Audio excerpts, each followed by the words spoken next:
difficulties for emerging entrepreneurs in Nigeria range around deliveries, high cost of deliveries. Either you're bringing in your product or you're sending out your product to your final consumers or your wholesale buyers. High cost of delivery has been one problem we are facing. But nevertheless, don't be too sad to say to give up at that point. Immediately you face with high cost of delivery, you'll be like, oh, I'm finished, I can't do it again. You close down your business. No. And also there's a saying that they say that once your business exits 5 years, it means that your business can never go down again. So in the process, you're just starting your 1 year, your 2 years, 3 years in business, and you're facing with this kind of challenges. You need to ask yourself, how did the existing entrepreneur succeed in these aspects? How can I also succeed in it? Myself, I am going to put myself an example here. I'm going to be so practical about it. I register my company, Janel Foods, with a delivery company. We have some deliveries company here in Lagos State that instead of this particular place charging you 5,000 naira, 7,000 naira, they will come and tell you, can you bring your goods? They gather all goods together.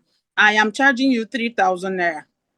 And by so doing, my customers will be so happy to pay 3,000 naira instead of telling them to pay 5,000 naira. Because if I'm telling them to pay 5,000 naira, they might run away from me. So I register my company with these companies. So anytime I'm having deliveries, we have lots of deliveries, I will send them to those companies and they will send me my bill. And their bills are always within 3,000, 2,500, 2,700, depending on where you're sending your goods to. So you can as well explore this method in sending out your goods. Then in high cost of bringing in your goods, you can send it to parks where they load in trucks. I bring in my goods from far places. My product comes from the north, from the south, even from the east, far places. So what I do, I get these things in bulk. I take it to the trucks.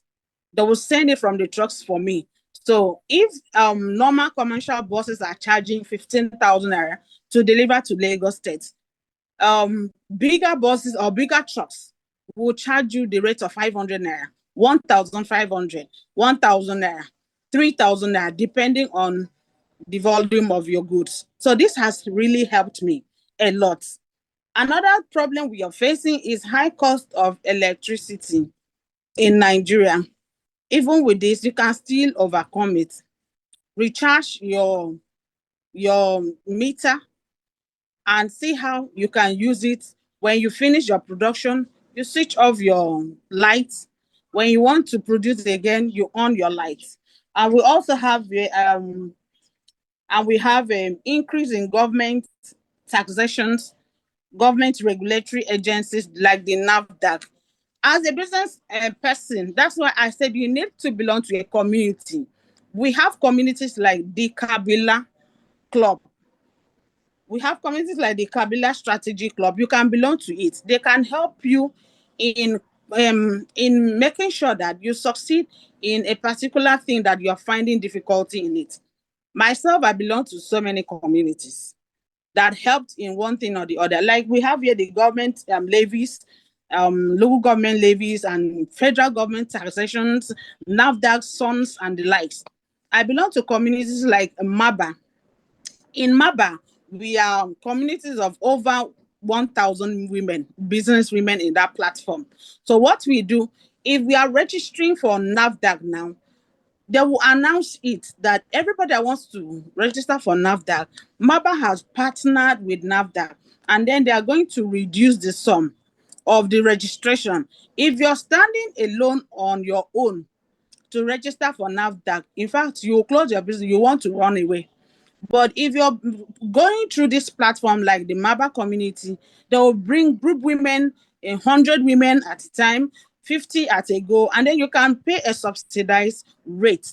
So these are the practical methods that I use in overcoming the difficulties in Nigeria to scale up as a business woman. That's massive. That's massive. You mentioned the issue of delivery, especially when it comes to consumer goods sales. You mentioned power supply, government levies, and some of the solutions you mentioned are simply being resilient, being able to say, somebody crossed the 5-year line, I can also cross it. If there's a will, there's a way. So you found those delivery Yeah. companies that could deliver in bulk.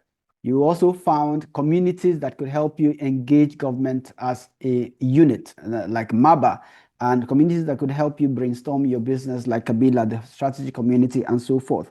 And I like the fact that you also talked about bulk buying when talking about sourcing your goods, and that's so powerful. So, in essence, in summary, the environment has its challenges, but you can surmount those challenges through creative thinking, through collaboration, and through Yeah. resilience. Thank you very much. That is so powerful. Yeah, thank you for sharing. I'm sure many of us will find it very useful insight.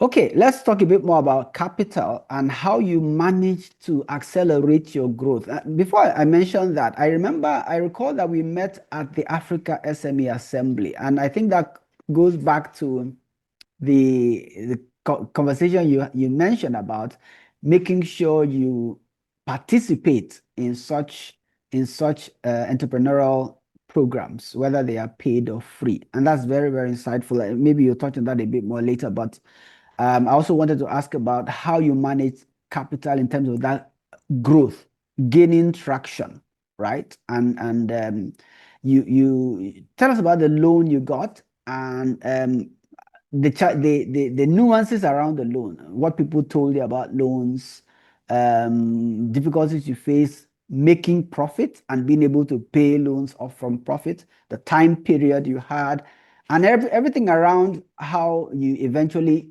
created value from the loan. Tell us a bit more about that. Yeah.